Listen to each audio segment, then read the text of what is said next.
In fact, he did slip me a couple of tubes of the CRT type, and I slipped him a couple of tubes of the 6AQ5 type. There you go. Mutual tube exchange. No cash exchange, so there's no sales tax to be reported. Yes. And you got an oscilloscope. A bunch of tube heads. Yeah, that's right. Now I got a working oscilloscope I'm sitting here looking at. Woohoo! Just needs to be cleaned up a little. Yeah, it's good to have that back.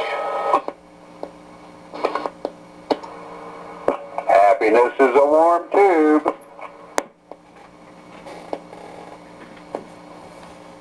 Yeah, plus it was nice to fire up that Regency range gain and see the lights come on.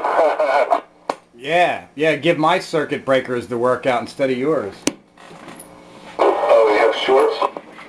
No, just in case though. There were a couple tubes in the wrong spot though.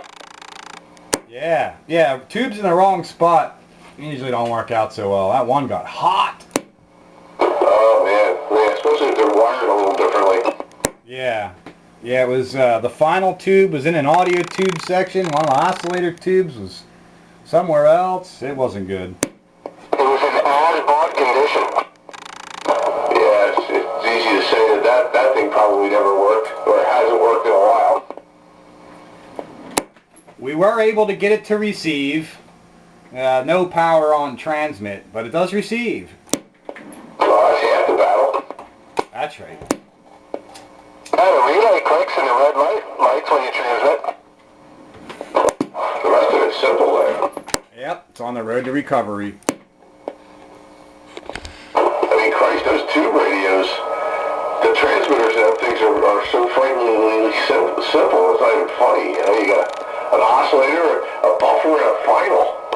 And sometimes the oscillator and a buffer are in one tube.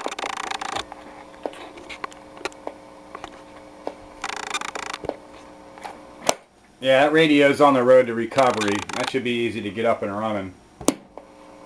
Yeah, I'd say so. That should be a simple signal trace right out the rear, you know. You got oscillation, and you just watch the signal get stronger. And when it stops, that's where your problem is. We're not even sure all the tubes are good in it, you know. So there could be a tube issue there too. Well, you can test those. You got that nice tube tester. Yeah, he has one. We weren't going to waste time on it. It was mostly a what's the word I'm looking for? Triage? Ah, yes. Yeah, get the worst of it out of the way. Just make sure that the power cord was wired up and it's going to light up and etc. So it's worth putting the time, effort, and buying tubes for. Yeah, just make sure it keeps it away from that TRC 422 or whatever. Well, we already checked the power wiring. It's proper. That's a good thing.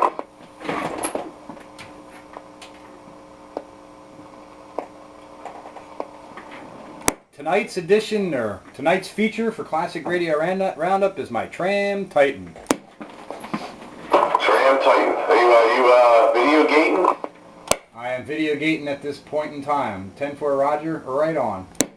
Well, tonight I am running the SPE Trinidad with the D104 microphone. Yeah, that's that big 70s CB radio sound. Yes, it is. This one is well noted for that. Oh, no! I always like the way those Trinidad sound. So did I. Always had good audio on receive and transmit. Of course, you know, it's probably not as good as a tube radio, but for a solid state bass, it had some depth to it. Just because of this big empty hollow case. Yeah, they're great receivers too until you get adjacent channel. Then they're not so great. Yeah, they're not very selective.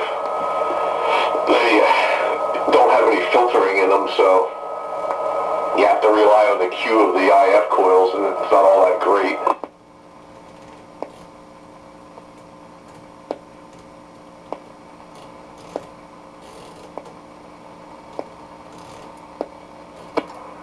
Well, I know I sure like mine, and mine came from up there.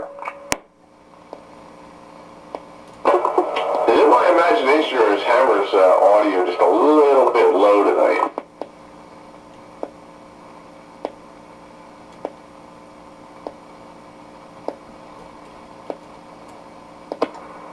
I don't know. I'm running a D104 on this Regency, and I got it cranked up quite a bit. Of course, it's coming out of that Kenwood, so who knows? Yeah, it seemed like last week you were louder. I had the volume up when I was talking to you. And then when Pete and all came in there, I had to turn the volume down, and, you know. And now the difference between you and everybody else is a lot more apparent. Try it now. I was on digital modes, and I gotta turn down the gain for the ALC when I'm working digital modes with that radio. Oh, test. I can see the difference on the meter myself. Yeah, it's better.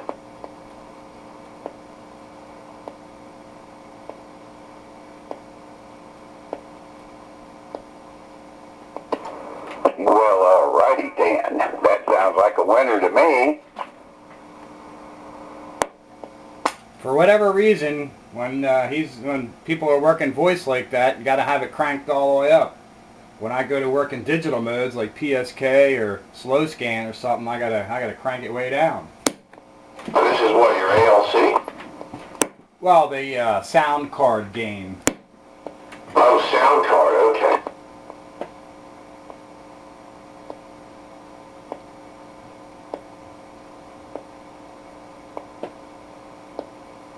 Also, for something a little different tonight, I've turned the lights off in the room and I'm basking in the glow of the blue meter and the blue channel selector.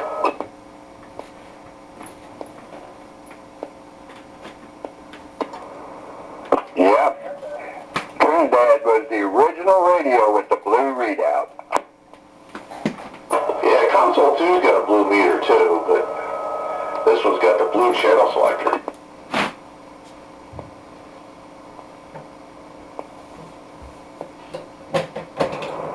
Well, I cheated when I put that new final in my console too. I put a blue LED behind the channel readout so much as it worth anything. I do tend to use that radio off the VFO once in a while when I'm working, you know, regular AM channels like 13. But it looks nice with the blue channel light and the blue meter. It does real justice to it. Yeah, I seem to have a nice soft spot for SBEs, whatever it is about them, but their 23 channel versions are one of my favorites.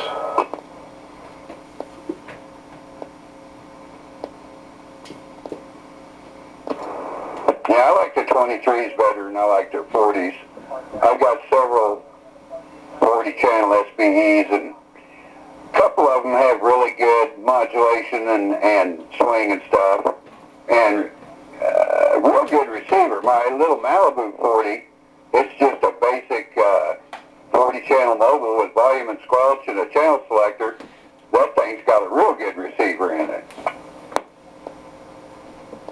Yeah, see, that's the thing. I liked the SBE design, even when they went into the 40 channels, right up to the point where they switched to the LAN command. I don't like those. I don't like the looks of them, and some of them work really well, depending on which chassis you're using, but I like the ones before that, the NDI chassis radios. You know, like the Sidebander 4, you know, that was a good 40 channel, the Formula D, and that one that you have there. You know, because that's like the 23 channel design. They look a lot like that with 40 channel dials on it. Yeah, I have two Formula Ds. I have the Formula D Touchcom, which is the 23 channel, all in the mic set with just nothing but your Delta tune and your meter and stuff on the main radio chassis, and then your volume squelch and channel up and down buttons are on the mic. And then I have a regular Formula D mobile, which is an older one that's not a Touchcom. That radio's got some guts in it. Now, I'll tell you what.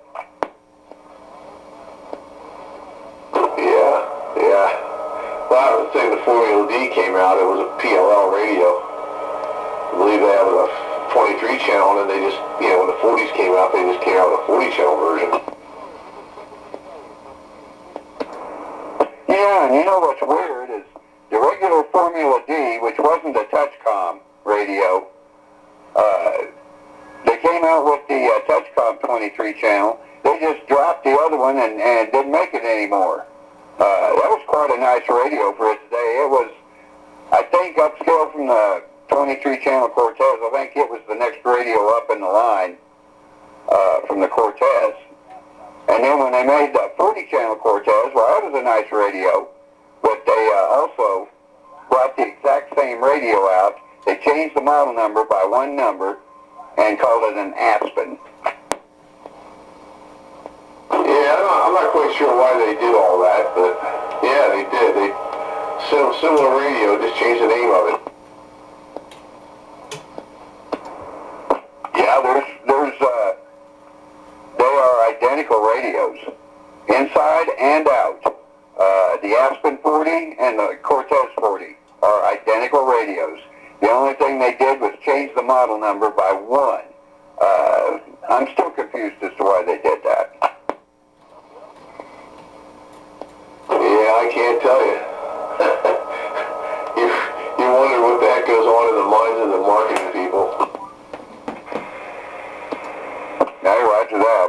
Well, you know, they're both fine radios. I have one of each, and I tend to like my Cortez a little bit better because it has a little bit better receive on it than the other one. I'm sure the other one just needs to be peaked. But, man, it's a fine radio to use in the mobile, and it's got great output. Well, my very first mobile radio, my very first car when I turned 16 was an SBE Cortez. So yeah, I got a soft spot for those too.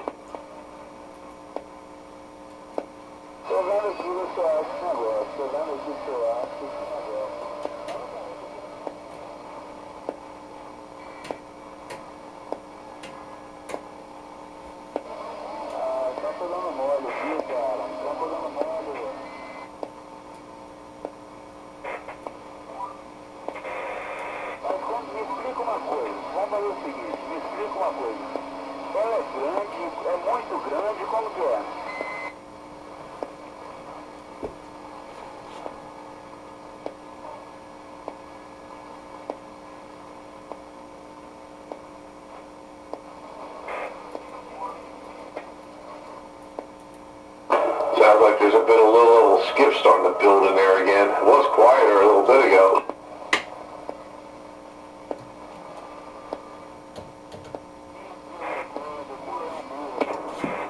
I managed to get my 148 fixed, replaced the regulator, and everything came back. What was this you did? Oh, a couple of weeks ago, my 148 GTL quit working, my Cobra, and it's got an RCI board in it, so I figured, what the heck, I'll bet you $9 it's the regulator, and it was.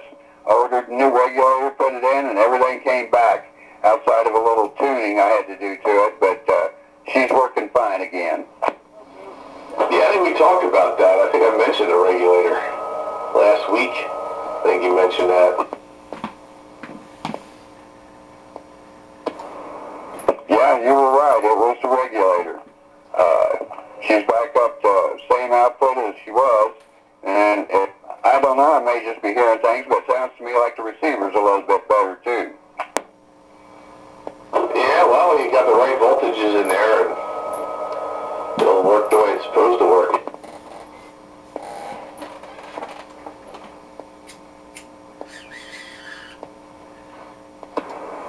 You know, it's funny, I don't know about up there today, because I haven't been sandbagging on the spew hookup, but last 3 days when it was hot and windy and warm out, not a bit of skip. Today it was grungy, cold, and nasty out, and I had a radio full of skip today. And there was a big solar flare recently. Sunspot numbers hit 165. Ooh. But the geomagnetic field is disturbed, so stand by for more skip to come. I was kind of hoping it would be quiet tonight. The bands are kind of subdued. It was quiet though. You know, it's the thing. It seemed to have faded out, but now it seems to be building again. Yeah, because probably the geomagnetic disturbance is subsiding, but the solar flux is still up.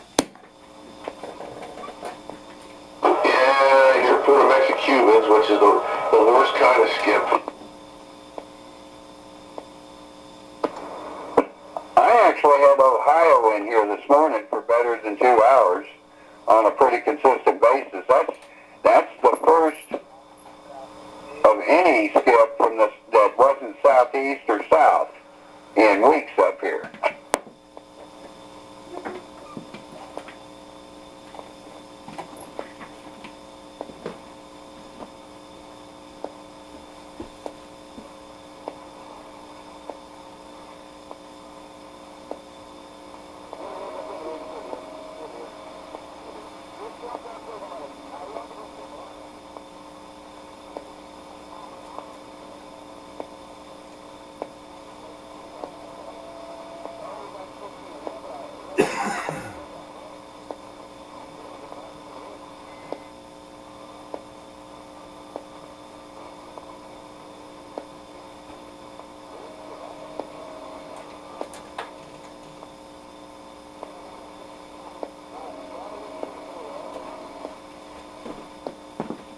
And it is Classic Radio Roundup. Kind of quiet tonight. Yeah, well, quiet on the local front anyway.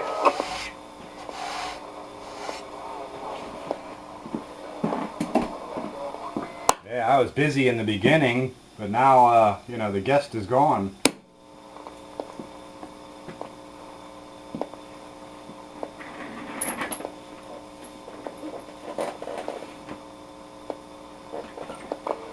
Well, being that you're running a Watergate there, I want to switch to the +3 microphone to see what that does to this radio's audio characteristics.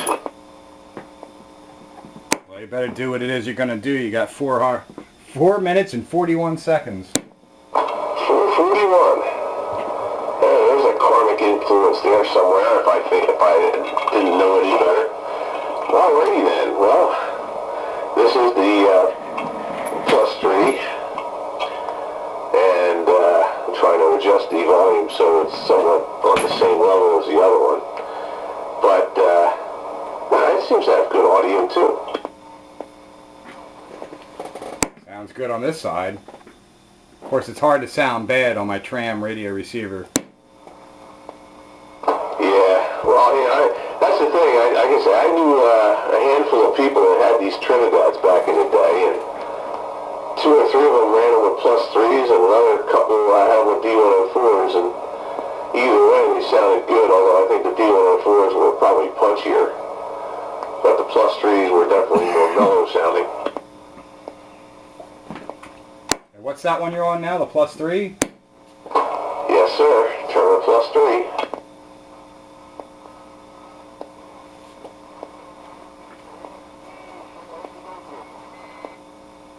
Well, I'd say it's working.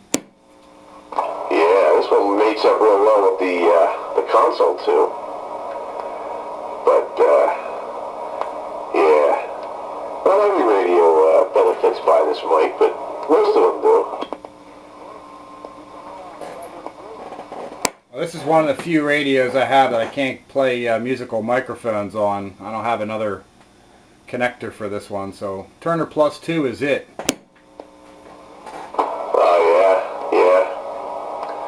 Yeah, I keep saying I want to do that with my Browning because it's got that odd plug on it. Make a little adapter so I can run 4-pin mics on it. And that way I can run something other than the unamplified G-stand mic. But one of these years I might get around to doing that. But that's definitely low on the priority list. Yeah, I hear you about the priority list. Yeah, speaking of lists, did you get any info on the work situation? No, I'm sure I'll find out more tonight. Yeah, I guess you know everything's probably cool. You haven't gotten a phone call that said don't bother coming in. Yeah, they're usually not real forthcoming in these things, which, you know, what the heck, you know, keep us informed. No, they don't. They let you know when it happens, I guess. More or less. They let dribs and drabs out. Yeah, I can understand that, you know, 40 years ago, but in today's day and age of Twitters and Facebooks and text messaging and everything else, there's no excuse to not be informed immediately upon the decision-making process.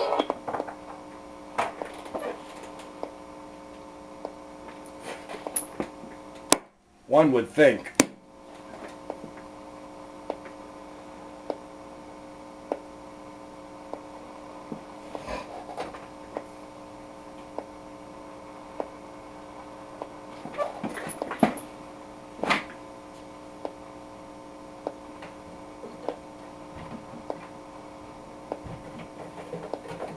Like I was telling 44 Dave earlier tonight, I got my hands on a couple of recordings from the local area from 1973 from a friend of mine that I used to talk to back then. And I'm going to be putting them up on the website, so we'll have some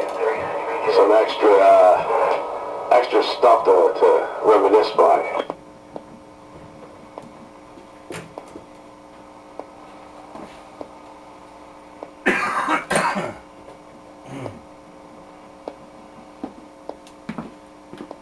Old time water gates. Yeah. And I'm going to have to listen through it again real closely because after 44 hour talking, it's entirely possible that one of the people in the background might have been him. I'm going to have to listen real close and see if it might be.